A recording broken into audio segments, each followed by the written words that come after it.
Hey guys, we are in the free online coaching classes for the JAM examination and this will be lecture number 21.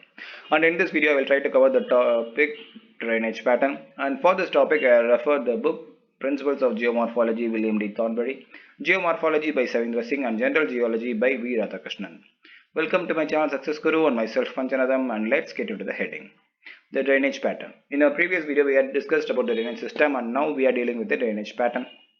So the drainage pattern simply means the form, that is the geometrical form of drainage system, that is its spatial arrangement of a stream in a particular location or a region, right? The location, the number and flow direction of a different stream of a particular region depends on the nature of the slope, the structural control, the lithological characteristics, the tectonic factors, the climatic condition and vegetal characteristics. So these are some of the factors that control the drainage pattern.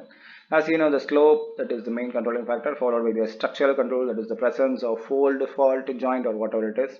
Then there is a lithological importance, that is if there is a presence of limestone, we have already discussed that there will be formation of underground drainage, right? So the lithology also controls the drainage pattern, followed with the tectonic factors, that if there is sudden uplift of a landform, what happens, there will be a rejuvenation of a river, right? So that also controls the drainage pattern, followed by the climatic condition. As you know, if there is a heavy rain, then will be a formation of drainage pattern. If there is no rain, then the drainage pattern may not form, right? So these are some of the controlling factors of the drainage pattern. And as you know, the controlling factors rises, the different types also rises, right? But there are also some similarities between the drainage pattern, and by mainly taking this similarities in our mind, we can classify the drainage pattern into the following types. So these are the common type of drainage pattern, those are the 9, and there are also some other things which is rarely found, but these 9 are commonly found, right? The first one is the trellis, followed by rectangular, then dendritic, then parallel, then centrifugal, then centripetal, followed by annular, then pinnate, then herringbone. So these are the common type of drainage pattern. We will see the first one, that is a trellis pattern. As you know, if there is a folded, generally simple fold landform, right? And if it is an anticline, right? What happens? The syncline will be depression and anticline will be a upland, right? So the main stream follows the syncline, and the tributaries that forms on an anticline run towards the syncline at right angle, and this make the connection between the tributary and the main stream as 90 degree, right? So in a simple folded landform, this type of drainage pattern is formed, and such a type is called as a trellis pattern, right? Is that clear?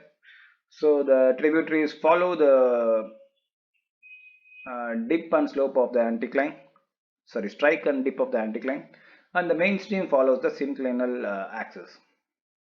And the second one is the rectangular pattern. This is also a structural control, like mentioned, like previously mentioned, that is, it is a fold control. Here it is a jointed control. As you know, if there is so many joints in a rock, what happens? The weathering will take place mainly on a jointed region, as it is a weaker plane. Okay, so as the weathering goes on, when there is a rainfall, what happens? The water used to run on a weaker plane where the weathering has already did its work, right? And it used to make the what do you call, the joint plane more wider and deeper, and likewise the rectangular drainage pattern is formed. Here also you can see the tributary join the main stream at right angle. So you may think that the trellis and rectangular pattern may be similar, right? But it is not this case.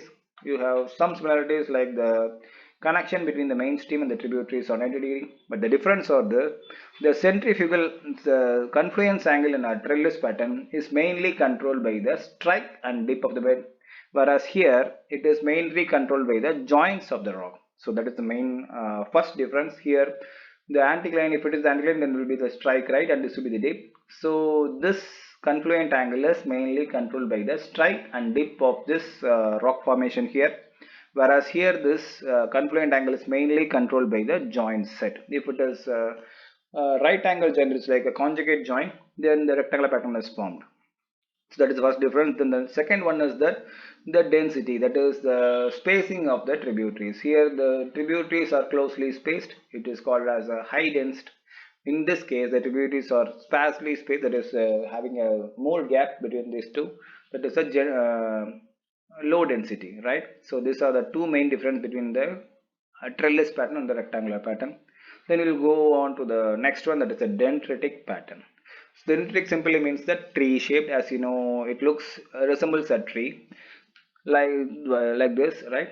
So it is formed in a pattern associated with the area of homogeneous lithology, horizontal or very gently dipping strata, flat and rolling extensive topographic surface having extremely low relief. So these are the conditions that is required for the formation of a dendritic pattern.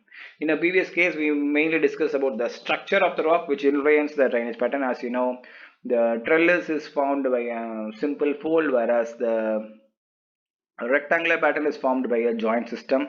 Here the dendritic pattern is formed in a homogeneous lithology, and where there is very gentle dipping rock or even horizontal rock type, right?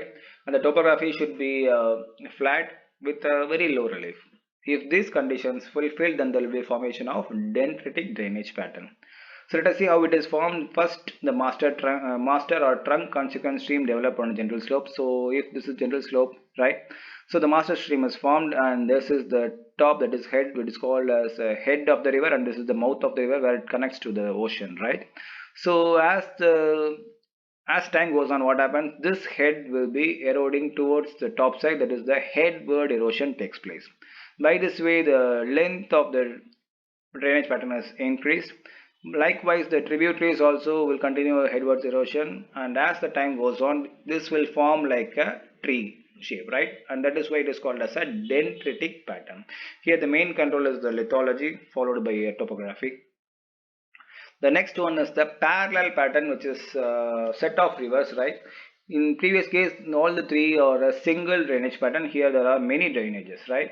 So the parallel drainage pattern comprises numerous rivers which are parallel to each other. So all the rivers are parallel to each other, and this pattern is more frequently developed on a uniformly sloping and dipping rock bed such as a cuesta or newly emerged coastal plain. So if it is a newly emerged coastal plain, like this is the ocean, and or sea, this is a landform that is newly emerged. As you know, when the landform is newly emerged, what happens? The river will flow towards the ocean in a sloping direction, and this is the slope direction, right? So this is how the parallel pattern is formed. The best example for this pattern is the western, that is the western in the western coast of India. That is in the where the river starts from the western flanks of Western Ghats and run towards the Arabian Sea, right? So this will form the parallel pattern, which is the rivers are all the drainage patterns are parallel to one another. So this is the parallel pattern, and here the main controlling factor is the tectonics. As you know, the newly emerged landform is formed with tectonic activity, right? So the previous case, first two are mainly controlled by structure. Here the lithology and topography controls the drainage pattern, and here the tectonic pattern controls the drainage pattern, right? The next one is the radial drainage pattern, also known as the centrifugal pattern, is found by a stream which diverges from the central highland. So you can see the image here where the stream is running away in all direction, that forms the radial pattern. The central land can be an what do you call a domal structure, a volcanic cone, a batholith or a laccolith or a residual hill or a small tabular land or a mesa or a butte or isolated upland that favors the formation of a radial drainage pattern. So if there is a isolated highland that we have mentioned in the list, right? If there is presence of this thing, then there will be a radial pattern can be formed there, right? The stream emerges at the central point and moves away in all direction, and that resembles a fork. Sorry, what do you call the spokes of a wheel in a or a radii of a circle. So this is how the radial pattern is termed. That is what it gave the name, the radial pattern. And if we take the entire drainage network of Sri Lanka, it exhibits the best example of radial drainage pattern at a macro level. So this is what the radial drainage pattern is, which is radiating from the center. That is formed in a central highland. The river is moving away in all direction, and the best example is Sri Lankan drainage pattern. The next one is the centripetal or a inland drainage pattern, which is just reverse of the radial drainage pattern, right? Here what happens, there is a basin where all the river, sorry, all the, sorry, surrounded by the uplands. The main stream runs from the upland towards the basin, and this is how the centripetal or a inland drainage pattern is formed. And the best example is the Kathmandu Valley of Nepal, that is the example of a centripetal or inland drainage pattern. The next one is the annular pattern, which simply means a circular pattern, right? So this looks similar to the radial pattern, but the main difference is that here it forms nearly a circular pattern, then it moves away from the center. So this is a highly dissected domal form, that is, this region is weathered for a longer time, and this dome may be consist of alternate soft and hard rock. Where there is presence of soft rock, the drainage will make its way right, and if there is a hard rock, it will cross the hard rock as the slope let it to cross the region, right? So this is how the angular pattern is formed, where the highly dissected dome is present with the alternative soft and hard rock, right? So these are the three type of drainage pattern. All the three are mainly controlled by the topography, right? So if there is a central highland, only highland is there, then the water will move away in all direction, that will form the radial pattern. If there is a central lowland, then the water will move towards the center, that will form the centripetal pattern. And if there is a highland which is highly weathered, right, with the rock type also there, which is the alternative hard and soft rock, then there will be formation of annular pattern. So these two are mainly controlled by topography, and this one is mainly controlled by topography as well as the lithology. The next one is the pinnate pattern, which is developed in a narrow valley flanked by steep ranges. Thus, tributaries originate from the steep side of a parallel ridges join the longitudinal master consequent occupying the valley at an acute angle. The drainage network of the Narmada River denotes the example of a pinnate drainage pattern, and this pattern resembles the vein of a leaf. So if you consider a leaf, you can see if there is a leaf and this is a vein. This is just resembles the vein of a leaf, and it is called as a pinnate pattern, where the narrow valley flanked by steep ridges are present. And the best example for this type of drainage pattern is the Narmada River drainage pattern, right? And the last one is the herringbone drainage pattern, which is also known as the rib pattern, which is like our spinal rib, right?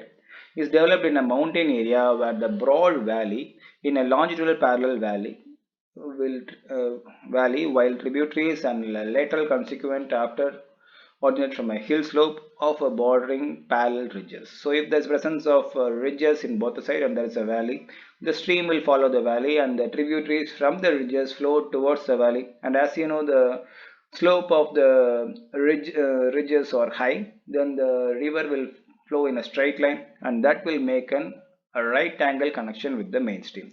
And here you can see the tributary join the main stream at an acute angle, and here the tributary join at the main stream at a right angle. That is the main reason is that the ridges steepness, right? If the ridges are so steeper, then the tributaries will be having a straight line of flow, and that joins the main stream at a right angle. And this term herringbone has been derived from the pattern of bone of herring fish, that is mainly its spine bone looks like this. So that is what it is termed as herringbone drainage pattern. So with this, I am concluding this heading, and here are some of the previous year questions from the JAM examination from 2012, 2022, 10 and 13. Try to solve this question, and if you have any doubt, just mention it in the comment section. I will try to solve this question for you in our next upcoming videos. And I group my videos according to the category that you can check in my playlist. You can connect with us by mail, Facebook and Instagram, and these are the links. You can support us by like, share and subscribe. Thanks for watching. Have a great day.